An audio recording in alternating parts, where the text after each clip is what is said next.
In Nigeria, we have a tradition when we have an audience like this with all the top management, the faculty, students, we always follow a protocol. Nigeria is very traditional and they have a protocol. And as a foreigner, it is very difficult for me to understand how the protocol works. A local person knows who to wish first. It's a tradition. You should not wish somebody before the praying person greeted first. Otherwise, you'll be offending. But as a foreigner sitting in a room, you never know who to wish first or who to greet following the first person. Then they come up with a solution long time ago, and they call all protocols observed. Once you say all protocols observed, that means you tick all the boxes. So I start by extending my greetings to the KU management, the faculty, and all the participants here. And I would also like to say all protocols observed. It's a pleasure speaking of Dr. James Legg, who has made a fantastic presentation, and he literally set a roadmap to take how we built on the progress that has been made now to deliver the improved seed varieties so that CMD problem can be managed. So in my presentation, I will take a step back to basically how we have reached to that point. Cassava mosaic is an endemic disease in Africa. It is a home. It's a home for cassava mosaic. Wherever you see cassava, you always find cassava mosaic. Many farmers think that is the way cassava is until the improved varieties with high resistance were introduced. So I'm going to give you kind of a brief description with regard to the germplasm that we have, the breeding program, and then how we identify and promote varieties and what it takes, right?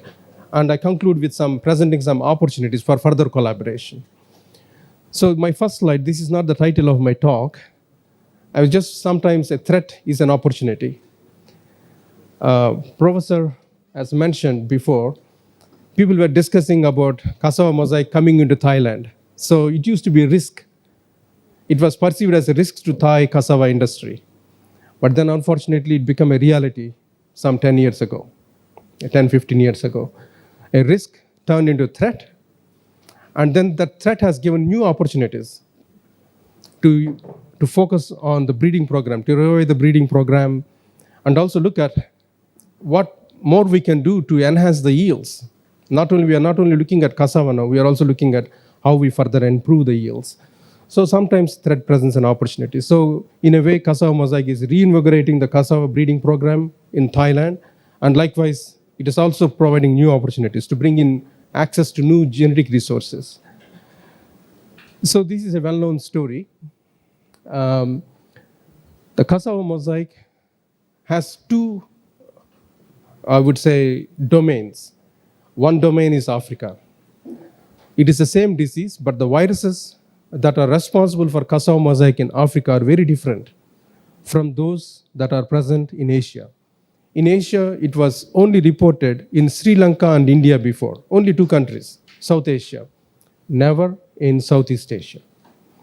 The first report of it only happened after 2010 in these countries, Cambodia, Vietnam, Laos, China, and most recent is Thailand, 2019 official report.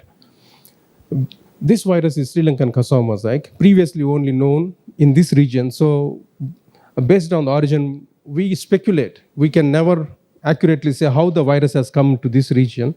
We can only speculate the virus has moved from somewhere here to this part. The virus definitely did not come from Africa. But then the solution did come from Africa, right? So being a home of cassava mosaic, we are far advanced in terms of working and identifying germplasm that meets the diverse demands. When cassava mosaic is present throughout Africa, the way cassava is grown and consumed is very different. We need many more varieties. In some places, they mainly boil and eat. In some places, they make into gari and eat. In some places, they are mostly looking for processing. So there are different needs. So obviously, our cassava breeding, we no longer see CMD breeding. There is always breeding for traits, but CMD breeding, incorporating CMD resistance is an essential feature. You cannot release any variety without CMD resistance. So it becomes a kind of a baseline trait. It's a must-have trait for any cassava that is grown in Africa. So when the disease outbreak happened, then we thought germplasm is a simple solution. How did we identify these 5 varieties? The discussion happened between the breeders. Dr. Peter Koloko, who was the head of cassava breeding, and then the breeding team from Thailand. Based on some profiles, they have identified these 5 lines because of high starch content. And so these were chosen. These were not, there are hundreds of other varieties that could have been chosen, but these were chosen because of certain traits, and also they are readily available for exchange. So the material has been moved from Nigeria to Thailand and Vietnam in 2019. We started the process in 2018. It took 1 year for us to perform all the tests to make sure that it is completely free from pests and diseases. Okay? And today is the reality. I know this is part of the health certificate with my signature here. This material was dispatched from Nigeria on 15th November 2019, just before COVID outbreak, which has shut down the whole world. How many tubes we sent? Cannot believe, 5 tissue culture tubes in 2019, end of 2019. Today, it's amazing to see the hectares of cassava from these 5. Yesterday, we were with the Department of Agriculture quarantine, and they said they have taken 1 more year of testing to satisfy themselves that everything is good, which is important because they don't want you, in the interest of releasing a solution, you don't want to bring another problem from Africa, right? So basically, you had this material at the end of 2020. So in just 2 years, what you did is amazing. It's a dramatic transformation. You have already selected 3 varieties. There are so many other crosses have been made. There are a lot of cloning material. The new clones coming up. It's a fantastic progress. And I would also like to remind this group here, this was not the only solution that has come from IITA. In 2010, there was another outbreak, cassava mealybug, in East Asia. So Thailand was nearly 160,000 hectares were affected. So IITA has sent a biocontrol solution. And once again, we went through all the biosecurity measures. And the biocontrol, which is basically a predator insect, was released in 2009 and 10. So there are 2 solutions. 2 diseases came from somewhere else into East Asia, and then the solutions have come from IITA. With that background, now I come to my topic.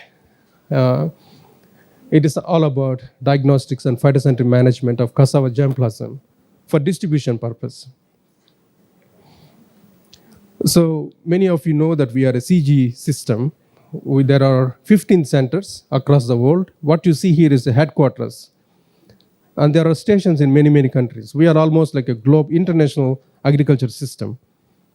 Cassava is mainly in 2 CG centers, IITA and CIAT. IITA mainly focuses on Africa, tropical regions, whereas CIAT mainly focuses on Latin America and Asia. But our breeding programs, the germplasm that is present in these collections, some of them are similar, and there is also contrasting. And as such, IITA, my colleague already has given a background, we are mainly Africa-focused, present in many countries in Africa. I come from headquarters in Nigeria, Ibadan, whereas James Luck came from Tanzania, which is located here, East Africa Hub. And this is our beautiful campus. It's completely inbuilt with all the research fields, laboratories, everything. In case if people come from here, we are housing them here, so you can get all the training. You don't have to go anywhere else. We not only work on cassava, we have also other crops. The germplasm that we are hosting in cassava at IITA Gene Bank, at this stage, we have 4,359 accessions. More than 95% of them are manihot esculenta, that is cassava land races. Apart from that, we also have some wild relatives of cassava. Some were conserved as live specimens like tree plants in the field bank, and some are as a seed bank. Most of our collections are coming from Africa, and there is also some representation from Brazil, Colombia, and Australia. And this material is mainly conserved in the field. But then once you put in the field, there is a challenge. You have to plant them almost every year, and they also get exposed to pests and diseases.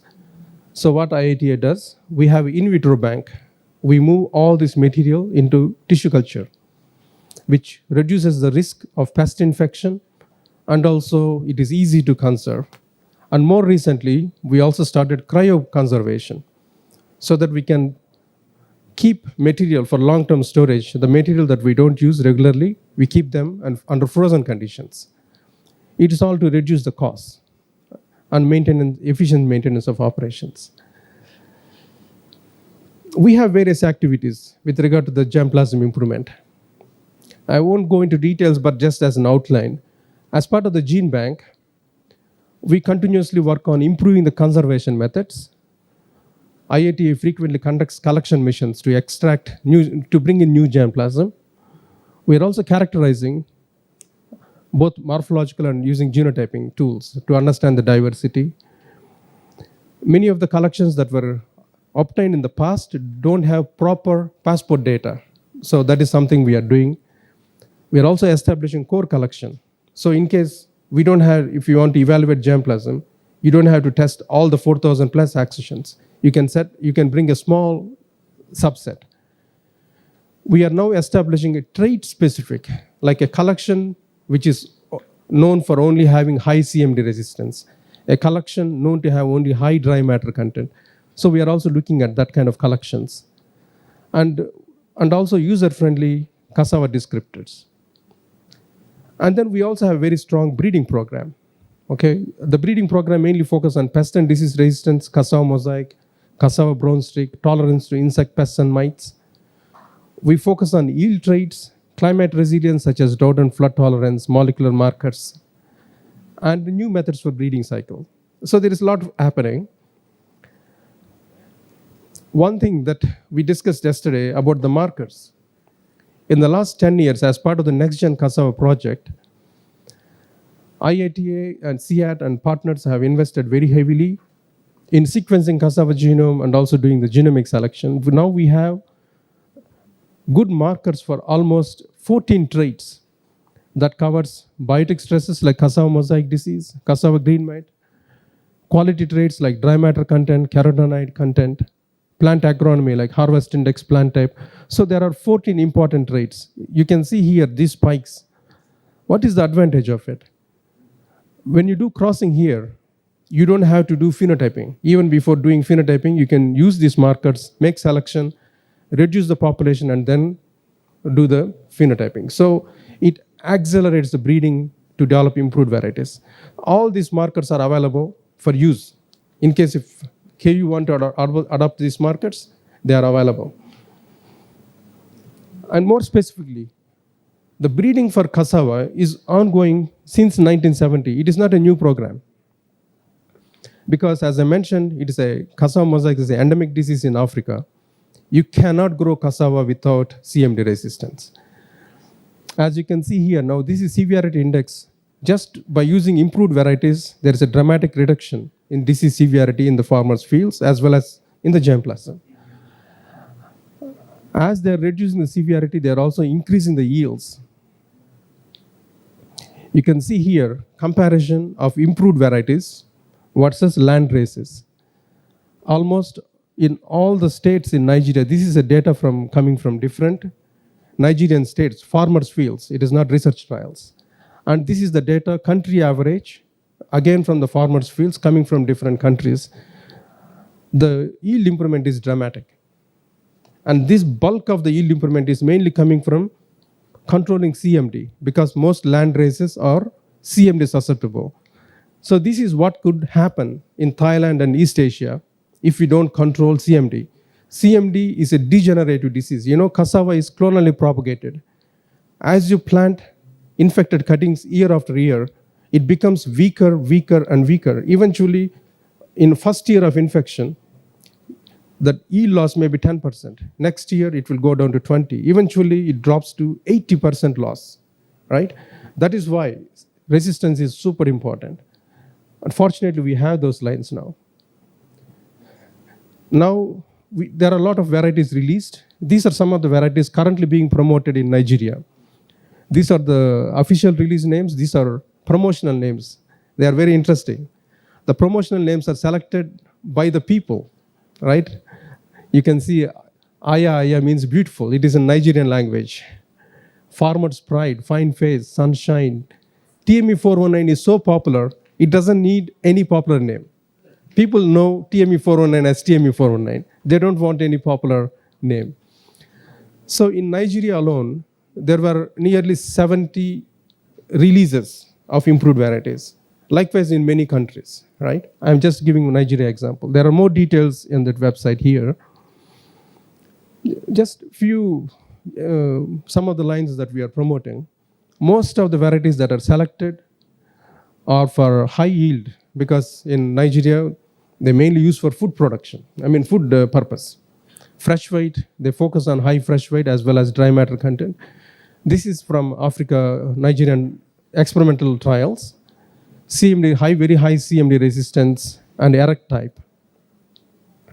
Dixon, TMS 980581.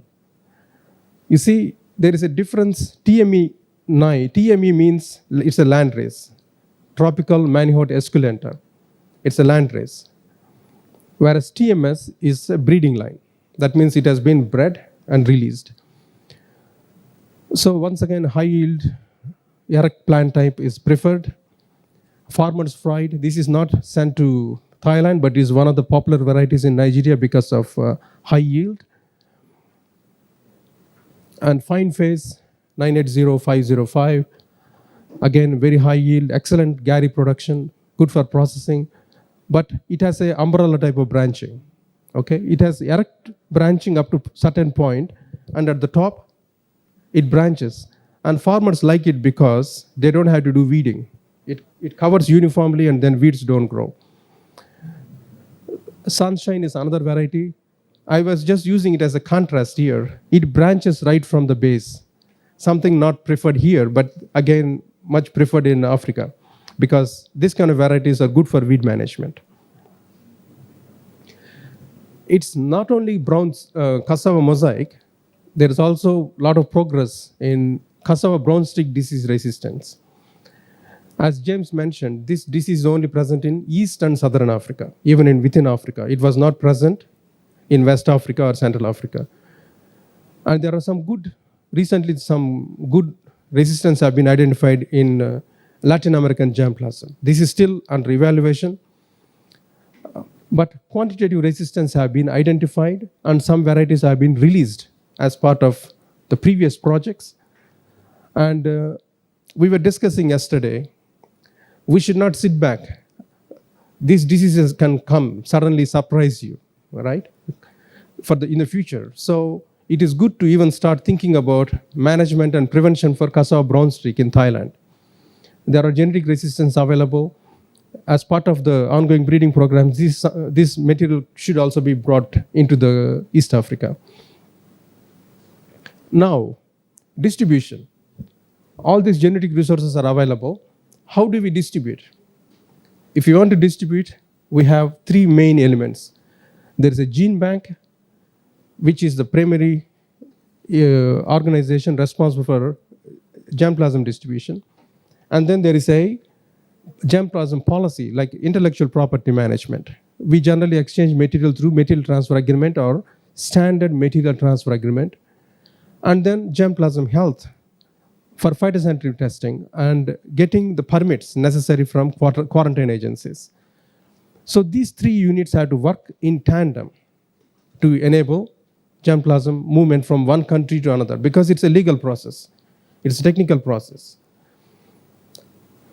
So there is one big risk when we move material from one country to another, that is quarantine pathogens. Germplasm, especially vegetative propagated crops, if you are using stem cutting, it's a high risk, very high risk. Stem cuttings can transfer almost every pathogen that infects cassava. Whereas tissue culture and seed are low risk. It doesn't mean they don't carry pathogens, but compared to stem, they are much better and safer options for for export purposes. Something that we should remember, today we are dealing with cassava mosaic. When we are receiving material from different continents, there are some other diseases which we should be wary of. Frog skin disease in Latin America. The etiology of frog skin disease is not clearly defined, suspected as virus disease, but not clearly defined. Brown streak in eastern and southern Africa. And then witch's broom, which is in Asia. If you had to move material from Asia to Africa or Latin America, this is a threat for us, right? So it is very important to be aware of these risks. When we move material between the continents, these things can spread if you are not careful. And also remember, as I mentioned, cassava mosaic may be a single disease, but there are many different viruses involved. Africa has very high diversity for cassava mosaic. We have so far identified 11 different species and many strains, and there's a mosaic brown streak. And there is also cassava Ivorian bacilliform virus, which doesn't cause any symptoms, cryptic virus. So there are many, many viruses. So you should not only focus on mosaic, but also looking at the species and other viruses. So what we do when we have to distribute, we look at the risk profile. If you look at the stem, if you want to distribute stems, you literally can transfer all the pathogens, insects, mites, bacteria, fungi, phytoplasma, everything can move with the stem. But if it is a sterile tissue culture, virus tested, remember, virus tested. The reason I emphasize on virus testing is in vitro plants don't show symptoms, even if they're infected, even if the material is susceptible. So virus testing is important. Nowadays, we are also using another method called SAH, semi-autotrophic hydroponics. The reason why we are using this approach is many countries in Africa, they cannot manage tissue culture plants. If you send them tissue culture plants, they can't do the post-flask management. So most plants die.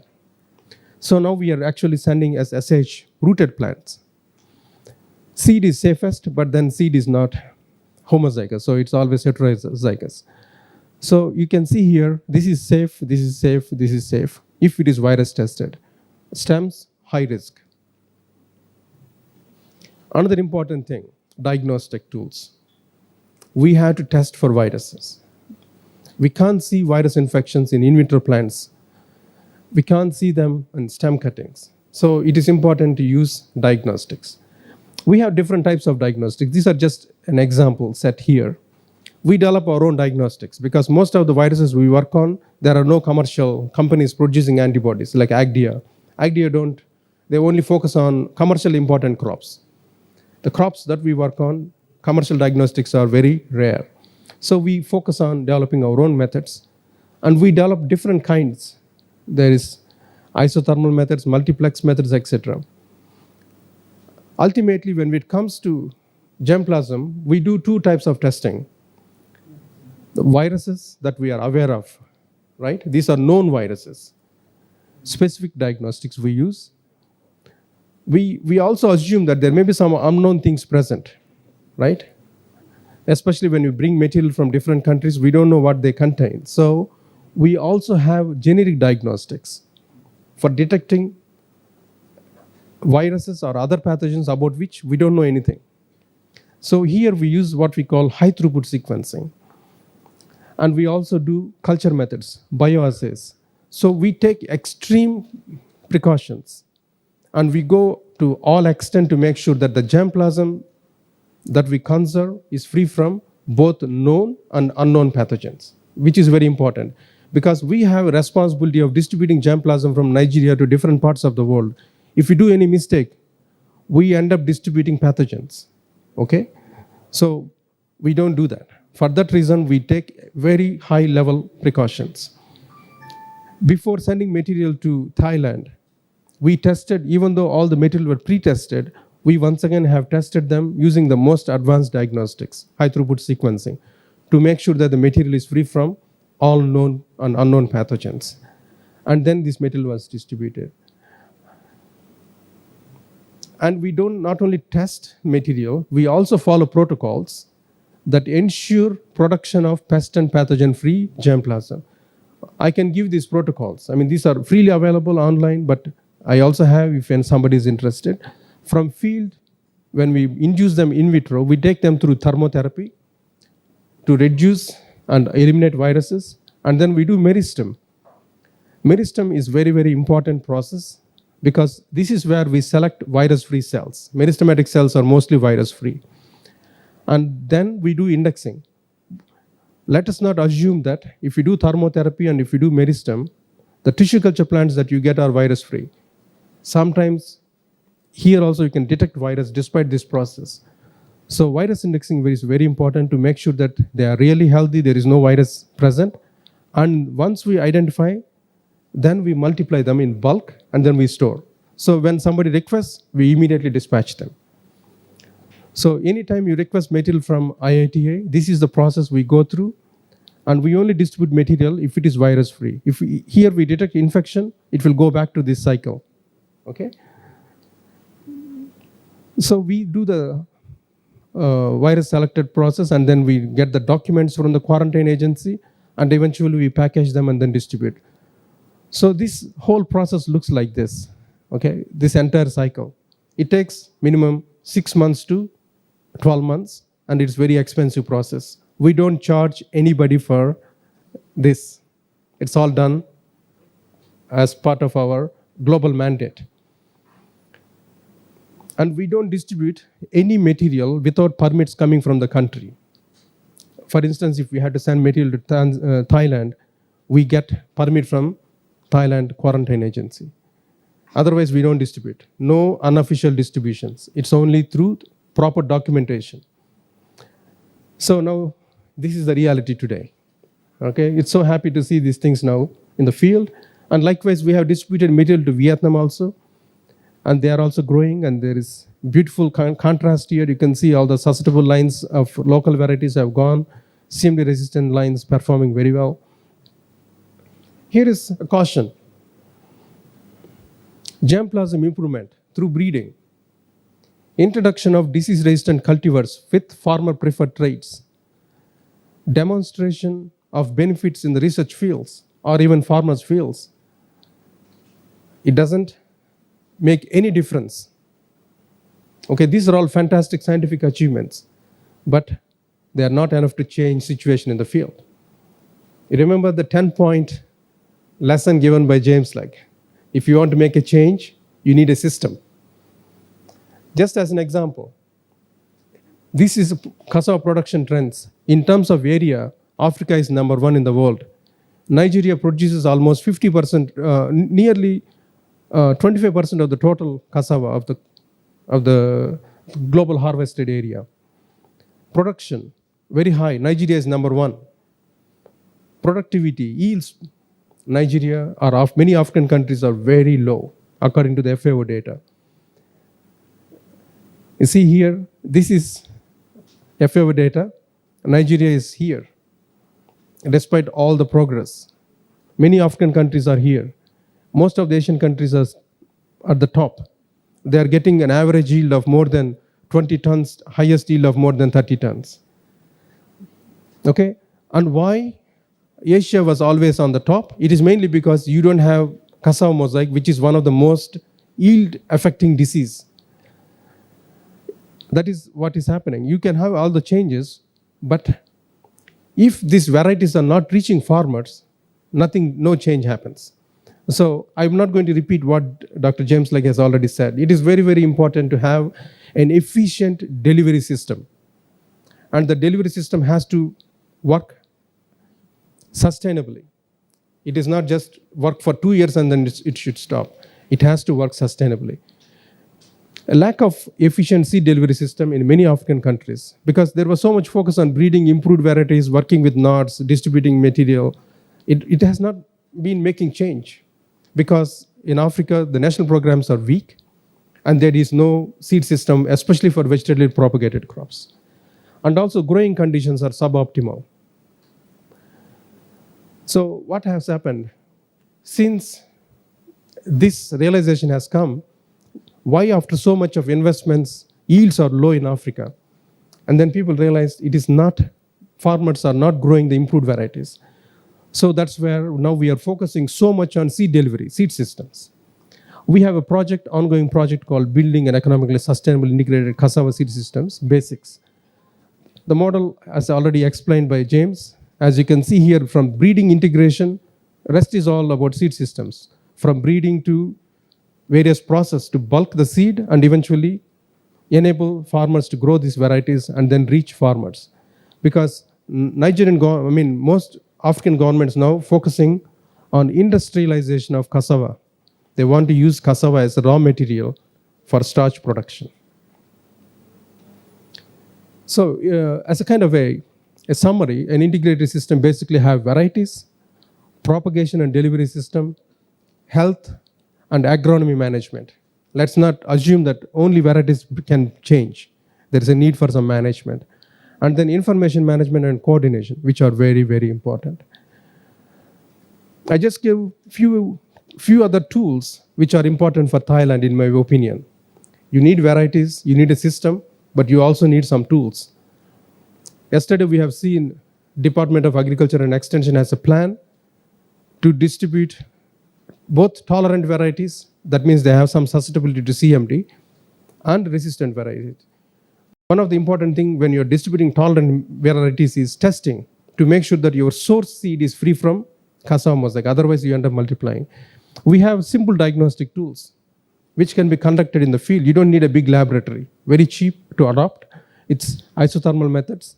As you can see here, they are very sensitive. Just by looking at the amplification curves, you can identify the infections. Very effective tool, something that is necessary in our opinion. And we also looked yesterday that you have an active program on measuring incidence and severity in the fields. You can also benefit from having tools like Nuru and other diagnostic systems such as check, detect, and report, which basically integrates the diagnostics, seed system fields into one application, and it also generates maps. So you get real-time data, and it is efficient. You don't have to send survey teams. The local people, once you train, they themselves can use these tools. Agronomy management, fertilizer application. People generally apply uniform fertilizer. What is now known is that the fertilizer has to be site-specific. So we have now an app called Akelemo. It provides site-specific recommendation. There is already soil maps available over many parts of Africa. These soil maps were generated using satellite images. So you can stand in your field and then use this app. Then it can tell you what is the right fertilizer mix that you should apply. Why it is important? You don't have to needlessly apply NPK and a uniform ratio, unnecessary cost. Okay, it will also tell you if you don't have to apply fertilizer, it will also tell no need for fertilizer application. And it also has some other benefits. This is my last slide. We have made good progress. Something that we noticed in the field, there are some minor diseases like bacterial blight and anthracnose, which is causing this kind of dieback symptoms. These two diseases are ubiquitous from Latin America to Asia. Wherever cassava is grown, these are present. But the strains are different. There are different strains. Most cassava varieties have tolerance to these diseases. But there are different strains with the climate change and all this happening. It is important not to neglect these things. We strongly recommend that whatever the varieties currently you are evaluating and selecting, they should be rigorously tested for these two, at least to understand how they perform against these two diseases, so that you have an idea. And bacterial blight strains change. In 2010, there was a big outbreak of bacterial blight in Vietnam. It was caused by a different strain. Most of the lines collapsed. So we also recommend that you introduce more germplasm. which have better traits, and also resistance to other pests and diseases. And that is something that we can work out as a follow-up action to this workshop. So with that, I would like to acknowledge the various donors who have been funding our research, and more specifically the hosts, the KU University and TTDI for inviting us, and all the hospitality during our stay. And we look forward to continue this collaboration and further strengthen for improvement of cassava in both Africa and Asia. Thank you very much.